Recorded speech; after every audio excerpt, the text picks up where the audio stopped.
Kalau bukan karena petunjuk dari Allah Subhanahu wa taala, maka celakalah orang yang tidak memohon petunjuk pada Allah Subhanahu wa taala, maka celakalah orang yang lalai dalam sholatnya.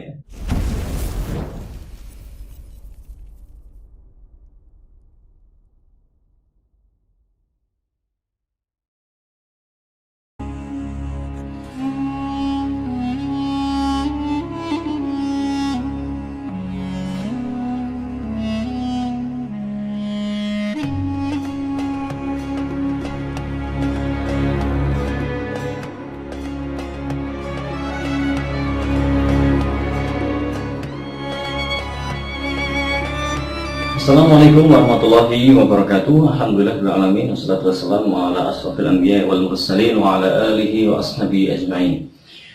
Allahumma inna nas'aluka rizqan thayyiban wa ilman nafi'a wa amalan mutaqabbalan. Rabbi shrah li sadri wa yassir li amri wa hlul 'uqdatam min lisani yafqahu qawli. Amma ba'd. Kembali lagi berjumpa dengan channel Hijrah TV, sahabat semuanya. Kita akan melanjutkan pembahasan video yang lalu yang sempat terputus karena memori HP-nya penuh. Mohon maaf. Pada bahasan video kemarin kita sudah sampai pada ada kaitan atau hubungan antara petunjuk dengan sholat. Jadi ada hubungan antara petunjuk dengan sholat atau dengan ibadah yang menjadi satu rukun daripada rukun Islam, yaitu rukun yang berdua. Maka sahabat semua, ketika kita mengharapkan atau ada niat untuk berjumpa menjadi pasukan Imam Mahdi, maka sudah barang tentu kita harus menjalani kewajiban kita sebagai orang Islam, yaitu syahadat, sholat, puasa, zakat, dan kemudian haji. Nah, mohon maaf nanti teman-teman saya diingatkan, nanti kita kapan-kapan akan bahas tentang masalah haji, ya. Haji menjadi satu rukun Islam, ya, menjadi satu rukun Islam. Pernah nggak tahu sahabat semua bertanya, kenapa kok haji ini menjadi salah satu rukun Islam? Kenapa nggak ibadah yang lain? Jadi ini menarik sekali sebenarnya. Haji ini menjadi satu rukun Islam yang barangkali kita jarang bertanya kepada ustadz-ustadz, pada ulama-ulama kita, kenapa kok haji masuk dalam rukun Islam? Ya, sebagai hamba Allah kita pastinya selalu rela, ya, selalu menerima apa yang menjadi sunnah Rasulullah, menjadi perintah tuntunan Allah dan Rasulnya. Tapi tidak ada salahnya kita tuh bertanya apa sebabnya, apa alasannya, kenapa haji ini menjadi rukun Islam. Walaupun di situ ada kalimat man istata'a ilaihi sabila, bagi siapa yang mampu untuk melakukan perjalanan sana. Nah, di situ nanti yang akan kita bahas. Ya, nanti kapan-kapan ya. Ya, oke, kita lanjutkan ya.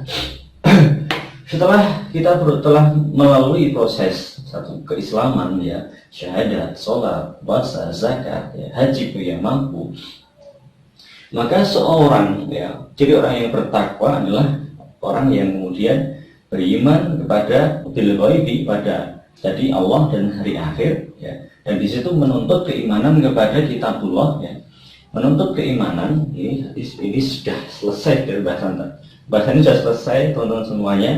Tapi karena saya tidak tahu videonya putus berhenti begitu saja, maka ini ya kita hapus, ya kita hapus saja, nanti kita jelaskan di awal kembali.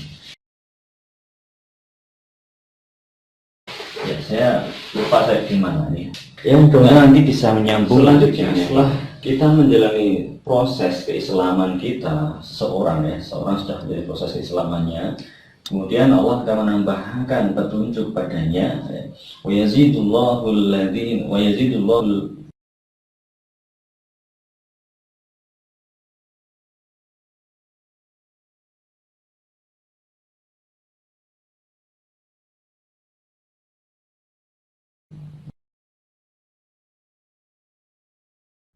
ya, Allah akan menambahkan pada orang yang beriman itu petunjuk, ya. Begitulah, setiap kali bertambah ketakwaan seseorang, maka Allah menambahkan ilmu dan keimanan dalam hatinya, begitu. Ya, jadi ini adalah satu proses di mana setelah kita beriman, kita mengucapkan syahadat, kita sholat, mengerjakan sholat, membayar zakat, mengerjakan puasa. Ini satu proses di mana bagi setiap hamba Allah yang menjalani proses ini, maka Allah akan menambahkan Setiap kali amal perbuatan kebaikan akan ditambahkan imannya, ditambahkan ketakwaannya, demikian seterusnya, hingga suatu keadaan di mana orang tersebut ya, hatinya sudah mulai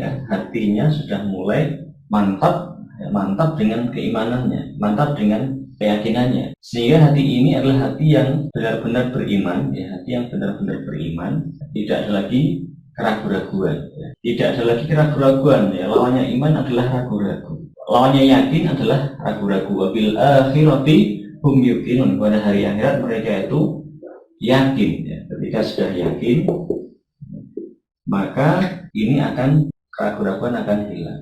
Keadaan ini berbeda dengan orang munafik. Allah berfirman dalam Al-Quran, maka kita bahas, Alhamdulillah minasyaitonir rajim, wa minan nasi may yaqulu amanna billahi wa bil yawmil akhir wa ma hum bimu'minin. Di antara manusia ada satu kelompok manusia yang mengatakan kami beriman, Jadi zahirnya menyatakan beriman, zahirnya itu beriman, tetapi hatinya itu wa ma hum bimu'minin. Allah berfirman wa ma hum bimu'minin. Mereka itu sejatinya mereka itu tidak ada keimanan. Mereka itu tidak ada keimanan, yang ada adalah keraguan-raguan. Tidak ada keimanan, yang ada adalah keraguan-raguan. Itulah orang munafik.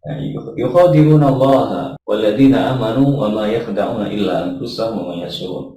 Mereka itu berniat menipu Allah, mereka itu ingin menipu orang-orang beriman dengan menzahirkan, menampakkan keimanan, tapi mereka berusaha menyembunyikan hatinya yang penuh keraguan-raguan. Dan di situ Allah katakan wa ma hum bimu'minin. Mereka itu bukan kafir, ya, mereka itu bukan beriman. Mereka itu sebenarnya tidak beriman. Sebenarnya mereka itu tidak beriman, tapi mereka itu di tengah-tengah, ya.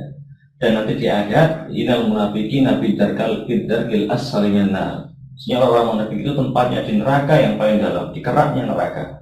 Nah, ada keterkaitan antara orang munafik dengan perilakunya dalam melaksanakan satu rukun Islam, yaitu sholatnya. A'udzubillahi minasyaitonir rajim. Innal munafiqina yukhadi'una Allah wa huwa khadi'uhum wa idza qamu ila sholati qamu kusala yura'una an-nasa wa la yadhkuruna Allah illa qalila. Situ ada satu kalimat, orang munafik itu menipu Allah, menipu Allah. Sedangkan Allah sebenarnya sedang menipu mereka itu. Wa idza qamu ila shalat, qamu kusala, salatnya bermalas-malasan, malas. Karena apa? Yura'unan nas, ini hanya mengharapkan wala yadhkurunallaha illa qalila. Manusia tidak mengingat Allah, tidak mengingat Allah. Saya tulis di sini. Saya pakai bahasa Quran saja. Mereka tidak berzikir, tidak zikir,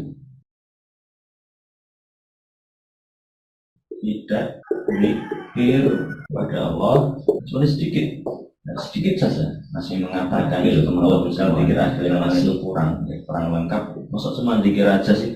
Masa cuma salawat aja sih? Hati-hati. Ada silah, ya, hubungan antara sholat. Maka di sini kalau sahabat ingin mendapat petunjuk, maka perbaiki sholatnya, begitu. Iya, perbaiki sholatnya, insya Allah semua urusannya akan menjadi baik, begitu kan? Maka sahabat semua, ya. Jadi saya ingin meringkas ini, ya. Nanti ini juga kita bahas di lain waktu. Ini sangat panjang kalau bahas masalah ini. Kita lewati, kita kembali ke titik pembahasan kita, yaitu tentang petunjuk.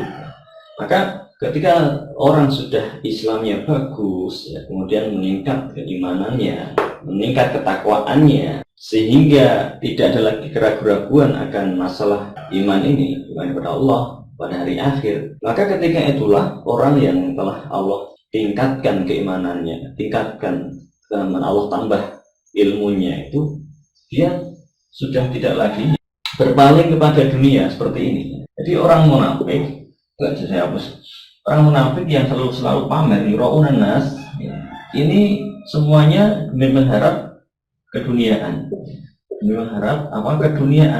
Maka berbeda dengan orang beriman, semua dilakukan sholatnya, ibadahnya yang lain demi akhirat. Wabil akhirati hum yuqinun. Ya, inilah orang beriman. Sehingga ketika orang itu sudah mencapai derajat keimanannya seperti itu, yang ada dalam hatinya adalah akhirat. Maka di sini tidak lagi urusan dunia yang dia inginkan dari semuanya, entah sholatnya, ibadahnya yang lain, sedekahnya, hajinya, bukan haji mengejar gelar ya Pak Haji, bukan haji untuk mengejar gelar ya Ibu Hajah, tetapi semuanya mobil akhirati hum yuqinun, akhirat oriented, akhirat orientasinya akhirat.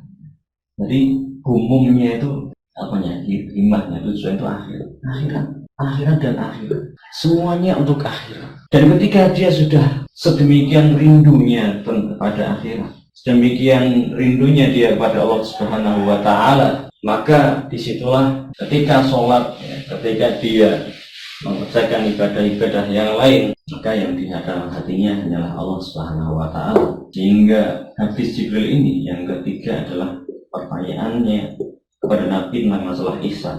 Fa akhbirni 'anil ihsan. Rasulullah menjawab, "Ta'budallah ka'annaka tarahu fa illam takun tarahu fa innahu yaraka." Jadi orang yang mendapat petunjuk itu orang yang beriman, yang menjalani keislamannya, kemudian meningkat keimanannya, sehingga ketika dia beribadah dia merasa seolah-olah melihat Allah Subhanahu wa Ta'ala senantiasa. Anta budallaha ka'annaka tarahu, ini melihat Allah. Ka'annaka tarahu, seolah melihat Rasulullah, seolah-olah. Jadi karena memang dia hanya merasa setiap melihat sesuatu yang dilihat adalah keagungan Allah Subhanahu wa Ta'ala. Melihat keluarganya, melihat pekerjaannya, usahanya, semua yang di depannya itu senantiasa mengingatkan dia kepada Allah Subhanahu wa Ta'ala. Fa illam takun tarahu fa innahu yaraka. Jika belum bisa melihat seperti itu kondisinya, maka dia selalu yakin bahwa setiap pekerjaannya itu selalu diawasi. Ini yang diawasi seringkali disebut oleh orang-orang apa ya bahasanya, saya nggak mau pakai bahasa tasawuf, nggak pernah pakai bahasa tasawuf. Inilah bahasa yang telah Rasulullah wariskan kepada kita, ihsan, orang-orang yang ihsan, muhsinin. Ya, menurut yang rahmati Allah Subhanahu wa Ta'ala, inilah yang kemudian seringkali kita dengar orang menyebutnya dengan istilah wali Allah, waliullah, orang yang hatinya senantiasa terpaut dengan Allah Subhanahu wa Ta'ala, baik dalam keadaan susah, senang, sedih, gembira, sibuk maupun sedang santai, sedang duduk, sedang berdiri, sedang berjalan, sedang berlari, sedang apapun, hatinya senantiasa ingat akan keagungan Allah Subhanahu wa Ta'ala, ingat akan Allah Subhanahu wa Ta'ala, senantiasa memuji Allah, senantiasa memuliakan Allah, memahasucikan Allah Subhanahu wa Ta'ala. Inilah derajat yang tidak akan dicapai kecuali dengan proses-proses seperti ini. Proses yang panjang teman-teman semuanya, yang perlu ilmu, ya, perlu praktek, ya, perlu melakukan semuanya dengan ikhlas, ya, sekali lagi dengan keikhlasan. Maka bagi teman-teman yang masih bertanya-tanya bagaimana kita bisa memahamkan saudara-saudara kita tentang masalah hijrah, teman-teman tidak perlu berkecil hati ketika mereka menolak, ketika mereka mengabaikan nasihat kita. Karena sesungguhnya proses ini bila dilalui, ya, bila jalani oleh setiap orang, maka pada akhirnya pertanyaan Jibril yang keempat tentang apa itu kiamat, ini akan terjawab sudah. Kiamat atau tanda-tandanya. Ini pertanyaan, bukan sembarang pertanyaan. Jangan dikira Jibril bertanya sekedar ingin tahu atau sekedar menyadarkan saja bahwa akan ada hari kiamat. Kalau masalah hari kiamat itu ada tidak ada, pasti orang beriman yakin itu ada. Cuman maksud yang dikandung dalam pertanyaan itulah yang perlu kita tahu, yang perlu kita gali. Jadi kenapa Jibril bertanya tentang kiamat? Rasulullah menjawab, mal mas'ulu anha bi'a'lam minas sa'il, yang ditanya nggak lebih tahu daripada yang bertanya. Pertanyaan ini, ya, atau jawaban ini justru membuat memancing satu pertanyaan Jibril. Kalau begitu, apa tanda-tandanya? Fakhbirni an amaratiha. Kalau begitu, kabarkan kepadaku tentang tanda-tandanya. Maka Rasulullah menjawab dengan bimbingan Allah Subhanahu wa Ta'ala, Ya antalidal amatu rabbataha wa antarul hufatal awratal alata ri'a asyai yang tawal fil dunia. Jawaban ini sangat tepat diberikan kepada para sahabat. Orang-orang yang hidup di zaman Nabi itu mereka masih memiliki kebiasaan beternak, ya, mengembalakan ternak, ya, masih memiliki budak, ya. Kadang bahkan budaknya kadang lebih dari 1, ya, 2. Nah, ini masih waqi'i, ya, masih terjadi ketika itu. Jadi ini akan dipahami oleh para sahabat dengan mudah. Oh, ketika zaman itu terjadi, budak akan melahirkan tuannya. Orang-orang yang tidak pakai alas kaki mengembala kambing, mereka akan berlomba-lomba mendirikan bangunan.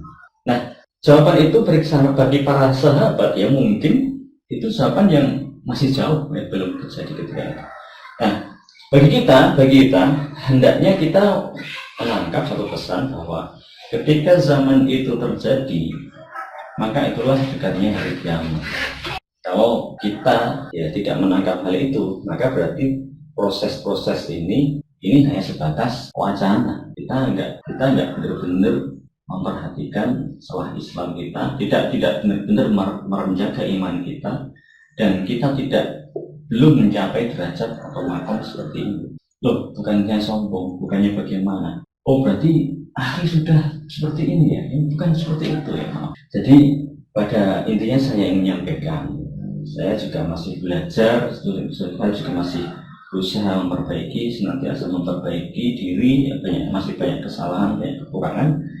Ya, saya ingin mengingatkan teman-teman semua bahwa ketidaksinkron atau ketidakmampuan, ketidaksiapan menerima masalah akhir zaman ini berawal dari sini atau dari sini. Sehingga orang-orang yang sudah mencapai derajat ihsan ini kenapa mudah sekali diajak ngobrol masalah hari kiamat akhir zaman?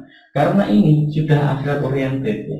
Hatinya sudah rindu sekali dengan Allah, rindu dengan keadilan, rindu dengan surga dan kenikmatannya. Sehingga orang yang perhatikan masalah hatinya ini, masalah hari kiamat, karena sudah disebutkan Rasulullah tandanya, maka orang ini akan senantiasa menyiapkan dirinya, menyiapkan amalan-amalan, menyiapkan segala sesuatu bekalnya untuk menyambut perjumpaan dengan Allah Subhanahu wa Ta'ala.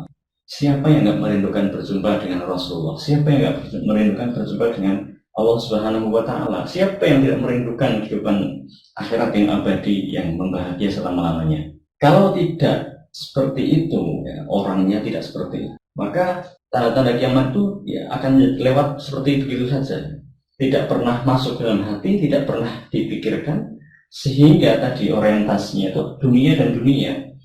Maka beruntunglah ketika kita sudah mendapatkan petunjuk Allah SWT, ketika kita menerima satu petunjuk, ya, dari Rasulullah SAW, maka tanda kiamat, ya, dekatnya pemimpin akhir zaman, dekatnya kemunculan Dajjal, dekatnya turunnya Nabi Isa, itu adalah menjadi satu kenikmatan yang perlu kita syukuri, perlu kita rawat, sehingga mudah-mudahan dengan ini kita bisa bergegas, ya, menyambut, ya, menyongsong munculnya Al-Mahdi yang merupakan sosok yang dicintai Rasulullah SAW, sosok yang ditangisi oleh Rasulullah SAW. Ketika Rasulullah SAW melihat dua orang cucunya, ya, kemudian beliau menangis, dan Rasulullah berkata kepada sahabat, ya, beliau menangisi Hasan dan Husain atau pemuda Bani Hashim ketika itu. Beliau dihibur dengan wahyu, dengan nanti kelak di akhir zaman akan muncul dari keluargaku ini seorang laki-laki yang akan dunia dengan keadilan. Ya, betapa kerinduan Rasulullah pada sosok ini, ya, betapa besar kecintaan Rasulullah pada Imam Mahdi. Namun sayang sekali, ya, kita sebagai umat Islam yang mengaku sebagaimana Nabi Muhammad, justru seolah-olah kita mengabaikan kecintaan, kerinduan Rasulullah ini. Bagaimana kecintaan Rasulullah pada umatnya, mencintai umatnya, sehingga Rasulullah menyampaikan kabar gembira dengan munculnya Imam Mahdi. Karena Rasulullah tahu bagaimana akhir kehidupan umatnya yang serba sulit, serba berat, dan sebagainya, penuh ujian. Maka disitulah kita yang punya niat untuk menjadi bagian dari pengikut Imam Mahdi, hendaklah perhatikan masalah petunjuk ini, di mana petunjuk itu terkait dengan sholat, maka perbaikilah sholat. Dan begitulah pesan Rasulullah SAW di akhir hayatnya, ya, sholat, karena disitulah Allah akan menurunkan petunjuk, disitulah ada komunikasi antara hamba dengan Allah Subhanahu wa taala, disitulah ada komunikasi kontak langsung antara hamba dengan penciptanya. Sehingga ketika seorang hamba benar-benar memahami bacaan-bacaan sholat, benar-benar memahami apa yang sedang dia lakukan ketika dia sujud, rukuk, ketika dia duduk, dia menghambakan diri kepada Allah, mengibadah kepada Allah SWT, meminta diberikan petunjuk. Karena wahyu sudah terputus dari langit, wahyu sudah tidak ada, Rasul sudah tidak akan diutus lagi. Maka siapa yang akan mendapatkan petunjuk? Siapa yang akan membawa petunjuk kepada kita? Siapa yang akan menunjukkan kita, menuntun kita ke jalan yang lurus? Tentu itu semua adalah Allah Subhanahu wa taala yang telah menurunkan Al-Qur'an, menurunkan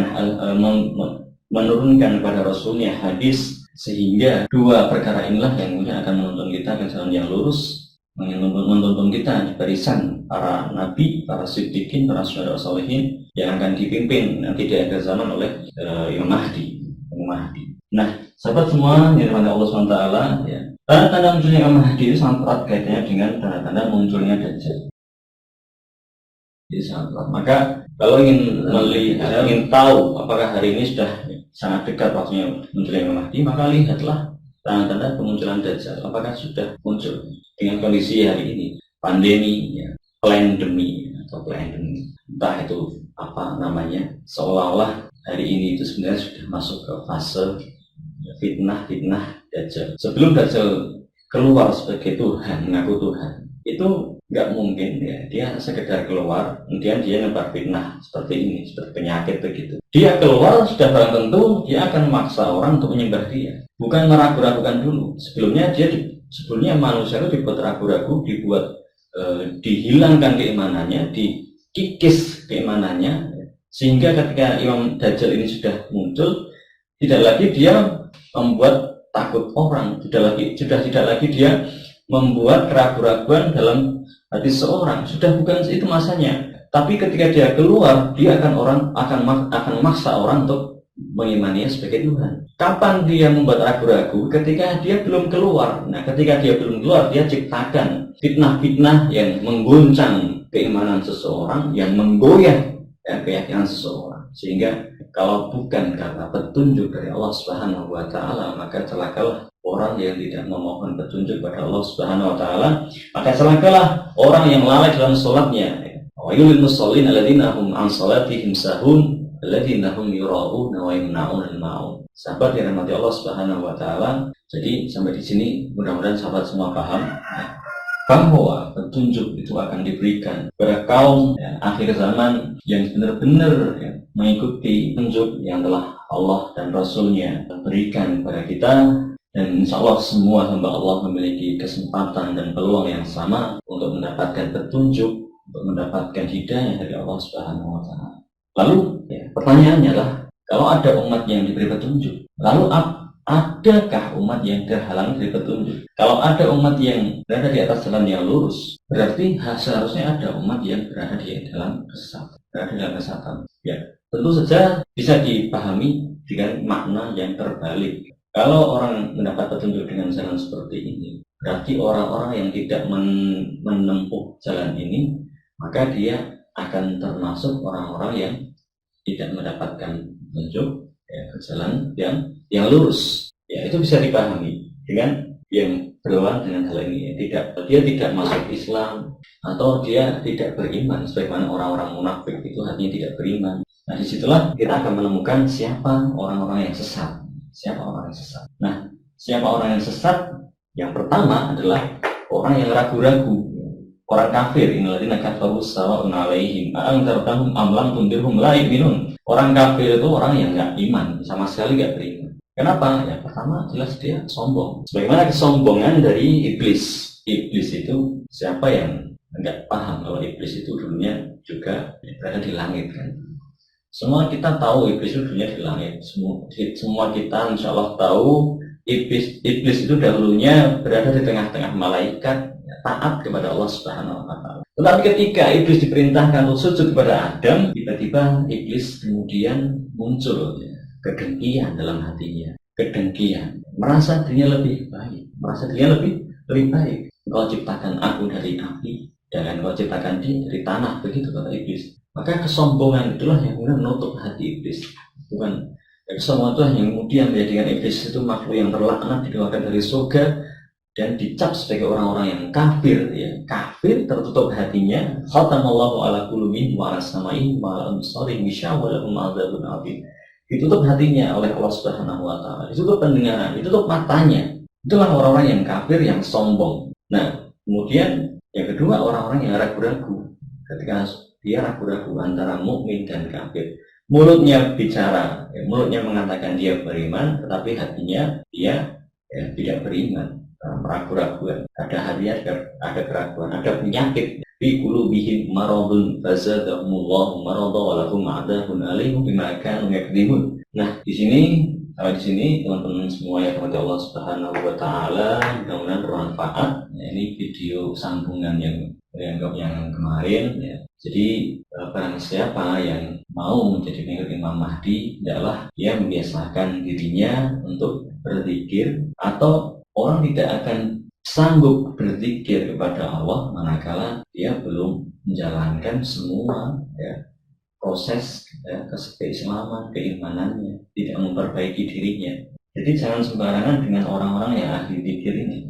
Ahli zikir ini kan bahasanya ahli zikir, ingat Allah ini kan ahli zikir. Pas ahli zikir ini yang harus disiapkan oleh kita yang ingin menjadi bagian dari pasukan Imam Mahdi, yang ingin menjadi bagian dari kaum timur yang mempersiapkan kepemimpinan Imam Mahdi, yang perlu dimiliki oleh sifat-sifat ciri-ciri yang perlu dimiliki oleh mereka yang ingin bergabung dalam kaum, ya, pengikut Imam Mahdi yang diselamatkan Allah Subhanahu wa taala dari fitnah akhir zaman, khususnya fitnah Al-Masih Ad-Dajjal. Mudah-mudahan bermanfaat saudara-saudara semuanya, sahabat Islam TV dimanapun berada. Karena ini cukup panas sekali, maaf sekali saya tidak kuat melanjutkan. Insya Allah kita lanjutkan pembahasan masalah rukun Islam ini, ya, haji.